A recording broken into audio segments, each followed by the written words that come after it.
We gotta talk about Broadway audiences, y'all. Let's unpack.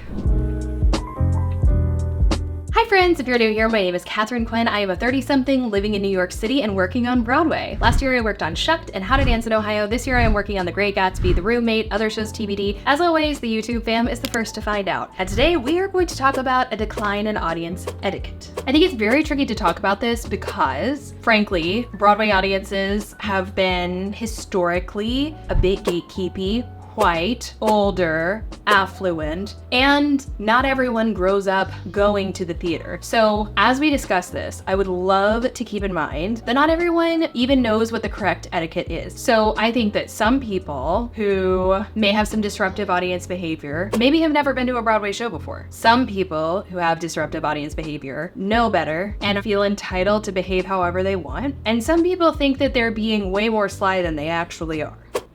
So I am a regular troller of Reddit Broadway. I said it before, I'll say it again. I do not post on message boards. I will never post on message boards, but I do lurk on them. Facebook is to Broadwayworld message boards what TikTok is to Reddit Broadway, which is to say, I, in general, find Broadwayworld message boards to be, sometimes they're lovely, sometimes they're very informative, but they can go to a dark place really quickly. Even lovers of the Broadwayworld message board can probably acknowledge that. Reddit Broadway can also get gnarly. I've watched a bit of that. By and large, it feels much kinder, a more generous spirit, and a lot more inclusive, actually. A little less elitist, etc. But now I don't want the Broadwayworld message board humans coming after me for saying such things. I love you too, I promise. I promise.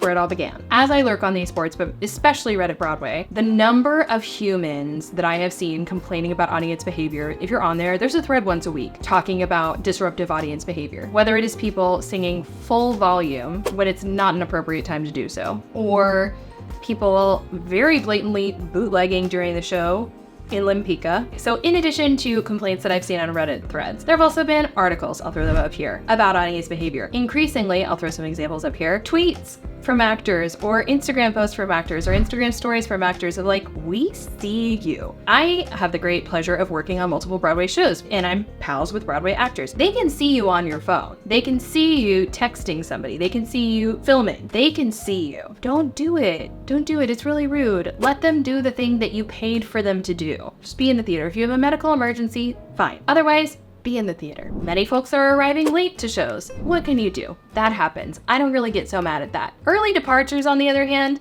if you aren't enjoying the show, leave at intermission. Okay? It's your money, it's your time, live your dreams. Leaving before a curtain call is such a pet peeve. If you need to leave at the top of the curtain call, fine. Leaving before a curtain call, don't do that. Although I really hate it when people leave at curtain call because it's a lovely time for us to thank the actors and for the actors to thank us for being there. It's a communal experience acknowledging that we're all human beings. There was an exchange of energy and we get to send some of that back. But okay, forgivable. Cell phone use is so egregious these days. So much texting, and I'm like, it's one thing if you have a medical emergency. I always can like wrap a narrative in my brain, but I don't know, have you experienced an uptick in cell phone usage during the show? And it's not just like, oh, being sneaky and trying to get a photo or trying to get video, although I have experienced that too, which I'm like, social media culture. I mean, people are generally pretty good about this. In case you aren't aware, you can film going into the theater, you can take a photo of your playbill in front of that backdrop, do whatever you want. Intermission is fair game. Curtain call is fair game. Otherwise, you should not be filming during the show. It is against union rules. Don't do it. Please don't eat noisy and smelly food. Thank you. I went to go see Once Upon a Mattress last week. I was unaware they made rappers that loud and that it was so difficult to arrive at the object of your dreams inside the crinkly bag. I mean, it was so distracting. And I'm not usually that human who's like, you know, playing this game. I'm usually embarrassed by people who do that. It was so egregious. I was like,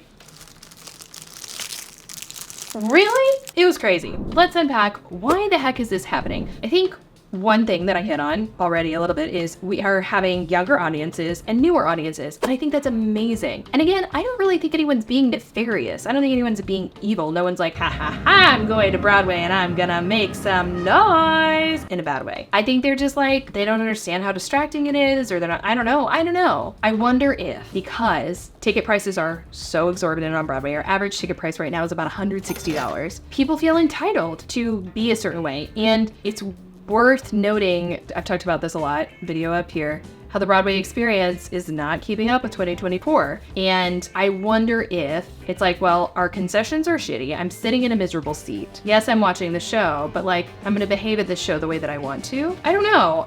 I feel like a little grandpa get off my lawn about it. Like I'm judging myself for being as cranky about it as I am, but I know I'm not the only one because I literally see complaints about it online every single day. And I've experienced it as a patron. And then the other thing, which I've also sort of hit upon, is we do not have clear, consistent messaging across all of our theaters about what basic theater etiquette is. And I think that we need it. I think every single show should have a pre-show announcement. I love a pre-show announcement. I think they're very, very important. I think about the start of a show a lot. I think about the Broadway experience a lot. I have an entire video talking about like the Broadway experience and how it hasn't really kept up with the desires and evolution in entertainment in 2024. And I'll link it right up here so that you can watch it. But did you know that overtures of Broadway musicals, it wasn't something that you sat and reverently listened to? There was an article that David Chase, who's an orchestrator who's done a zillion Broadway shows, wrote for Playbill a few years ago, maybe now at this point, I don't know. But he talked about this. He was like, the point of an overture was people were still getting their drinks, people were going to the restroom, milling about, talking with their friends. It was supposed to slowly adapt you into the mood of the show. It wasn't supposed to be you sit and you reverently listen quietly to the overture. But as we started getting revivals, like starting in the 60s and 70s of musicals 30 years prior, at the genesis of American musical theater, people knew the sounds of the overture because they'd had recordings. So then people started getting reverent, but it wasn't the way overtures were initially really intended. With that said, because we're already parked, already waiting reverently for our overture, if we are lucky enough to have an overture, we should bring back the pre-show announcement. I went to go see Job on Broadway yesterday. I know a number of the producers and I love them and they're great people. That show is kind of a sensory nightmare and I'm autistic and I'm very, very sensitive to this kind of thing. And so I posted on my stories, I said, wow, like really enjoyed the show, but my goodness, I needed a sensory notice. Was there one? I needed a bigger one. Was there one at all? And two of the producers DM'd me back on Instagram and they were like, you would have gotten one in your pre-show email. And I was invited by the show, so I didn't get a pre-show email. And there's a QR code in the lobby. And then the other person who responded was like, there's a QR code in the lobby.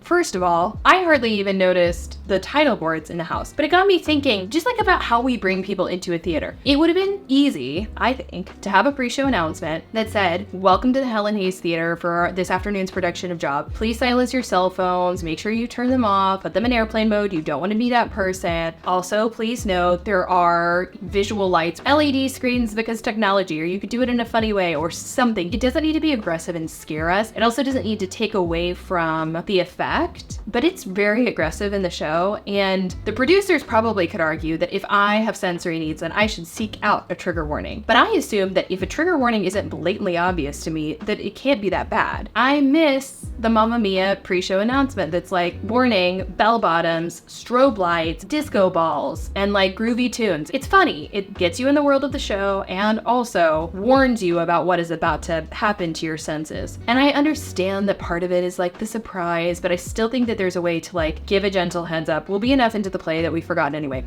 We have new people coming to see Broadway shows, people who have previously not seen Broadway shows. Let's invite them into the experience and share with them some tips and tricks in that quick pre-show announcement. Okay. All right. So what are some policies that we can implement to help this? We've just covered pre-show announcements and reminders, clearer signage and communication about theater etiquette. I don't mind when ushers walk the aisles and say, please turn off your cell phone. Please turn off your cell phone. I would prefer we get that pre-show announcement, but heck, let's do both. Put that phone in airplane mode. You may not film during the show. Having ushers police it during the show is so tricky to me because a lot of the time I actually find an usher policing a patron more distracting than the actual patron themselves. So I hesitate to put that on an usher. I think if they're filming, yeah, absolutely, that's unacceptable. It's tricky. Usually by the time an usher can get to the seat and somebody's been texting, they're done. Doesn't mean that it didn't take everyone around them out of the moment. So I don't know what the answer is there. Signage and an audio message are sort of the clearest answers that I have. I'm curious, what do y'all think about the Yonder pouches? Is that what they're called? I don't love it, but I'm not violently opposed to it either. I'm curious, can we get a pre-show video announcement? When you scan your ticket, an